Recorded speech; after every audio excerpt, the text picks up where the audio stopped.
Hello guys, welcome to my another vlog. আৰু আজি কেবা দিনৰ পৰা ভিডিও বনোৱা নাছিলো।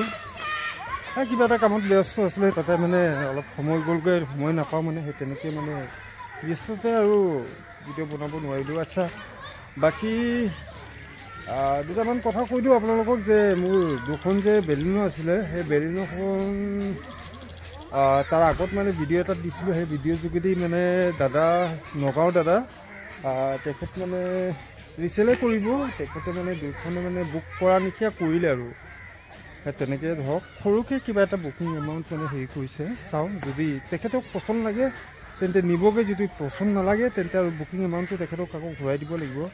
বাকী আহকচোন আজি মানে আকৌ আগৰে ষ্টকখিনি আছে, ষ্টক এতিয়া বৰ বেছি নাথাকিব যদি এই দুখন গুচি যায়। আহকচোন বাৰু আপোনালোকক মোৰ নিজৰ এই ৰেঞ্জৰ কুইটটো দেখাওঁ 2016 RXT টপ মডেলটো। গাড়ী লেতেৰা হৈ আছে কিন্তু ধুই দিলে গাড়ীখন খুব ধুনীয়া লাগে। কিন্তু ইয়াত ডেণ্ট আছে, যিহেতু আপোনালোকে যদি আগতে ভিডিঅ'টো চাইছে তেন্তে আপোনালোকে গম পায়। বাৰু আহকচোন ভিডিঅ'টো আৰম্ভ কৰোঁ। এইটো হ'ল 2016 RXT ৰেনেল কুইড। গাড়ী খুবেই ধুনীয়া, গাড়ীত কাম কৰাবলগীয়া একোৱেই নাই। টায়াৰ কণ্ডিশ্যনটো আপুনি চাই লওক কি ধুনীয়া হৈ আছে। টায়াৰ অলমষ্ট 4টাই মানে ধৰিব গ'লে মানে নতুন লিখিয়াই আৰু নতুনে ধৰক খুব গুটি আছে এইবিলাকত।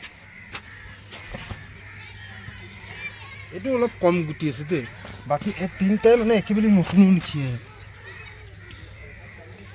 এইটো একচুৱেলি অলপ চকুত আছে বুলি মানে দেখাবলৈ অলপ অসুবিধা হয়। বাকী ইয়াৰ কি ডেণ্ট আছে এইবিলাক আপোনালোকক দেখাই দিছোঁ পোনপ্ৰথমতে। ইয়াত অলপ তেঢ়া বেকাকৈ আছে আৰু এই লাইটৰ দুটাই চুকটো প্লাষ্টিকটো ভাঙি আছে দেই। পাছত মানে আৰু এটা কথা আপোনালোকক জনাইছোঁ, মই চেষ্টা কৰোঁ যে মানে সৰু যদি কাম থাকে ন সেই তাকো দেখাই দিবলৈ। কাৰণ কেলৈ পাছত গৈ কিনে যদি আপোনালোকে আহে আৰু যদি কিবা এটা কাম যদি নাপায় মানে বেছিকৈ পায় তেন্তে সেইটো মানে অলপ বেয়াও দেখায়। মানে ইমান দূৰৰ পৰা আহিব কামবোৰ মানে যদি বেছিকৈ পাই যায় তো বেয়া দেখায়। আৰু এটা আপডেট দি দিছোঁ, ৱেগনাৰটো মই বিকিছিলোঁ তাৰ আপোনালোকক মই কৈছিলোঁৱে যে তাৰ ছাছপেনশ্যনৰ চাউণ্ড আছে, ভুচিং সলাব লাগিব। কিন্তু দাদাই গ'ল ছাছপেনশ্যন বনাবলৈ। ছাছপেনশ্যন একচুৱেলি বেয়া নোলালে, তাৰ একচুৱেলি গিয়াৰবক্সটো মানে গিয়াৰবক্স কৈছোঁ চৰি ষ্টিং বক্সৰ কিবা এটা কলমটো বেয়া ওলাইছে।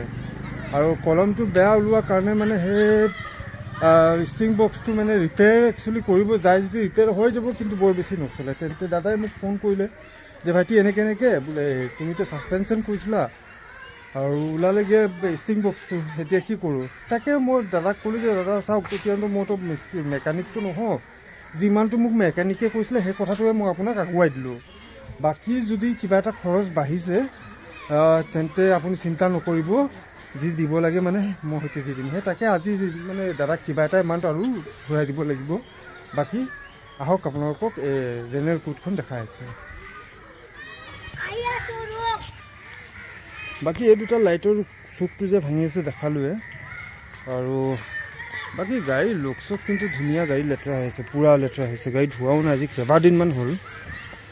কেইবাদিন আপোনালোকে জানে মোৰ ইয়াত মানে ধূলি চুলি খুব মানে বেছিকৈ। বাকী এই ডিগ্গিটোত অলপ এইডোখৰিত অলপ ডেণ্ট আছে আৰু এইটো সৰুত অলপ সৰু কৰাকৈ মানে আছে হেৰিটো দেখি পাইছে ভিডিঅ'টোত। বাকী সেই দুৱাৰটোত অলপ ডেণ্ট আছে, সেই তলতে এইডোখৰিত আৰু এইডোখৰিত। বাকী গাড়ী আৰু চলাবৰ কাৰণে খুব ধুনীয়া হৈছে, AC চব ৰানিং আছে, কাম কৰাবলগীয়া একোৱেই নাই। আৰু এখনৰ প্ৰাইচ 1,10,000 টকা আহিব 2016 RXT পেট্ৰল। বাকী ইফালে I-20খন আছে, হণ্ডা চিটিখনো কোনোবাই লৈ যদি ল'ব পাৰিব, ৰিফাইনেন্স হৈ যাব, 2020 চনৰ হয়। বাকী কোনোবাই যদি ইণ্টাৰেষ্টেড আছে হণ্ডা চিটি পেট্ৰল 2020 ল'বলৈ তেন্তে অতি সোনকালে যোগাযোগ কৰক, ল'ব পাৰিব। খুব ধুনীয়া গাড়ী, দুইখনে আছে মোৰ ওচৰত। যদি লয় তেন্তে যোগাযোগ কৰক। হ'ব দিয়ক আজি কাৰণে ইমানটোৱে। আশা কৰোঁ যে আপোনালোকে ভিডিঅ'টো চাই খুবেই ভাল পায়। ভিডিঅ'টো পাৰিলে লাইক আৰু ছাবস্ক্ৰাইব কৰিব। আজিৰ কাৰণে ইমানটোৱে, ধন্যবাদ।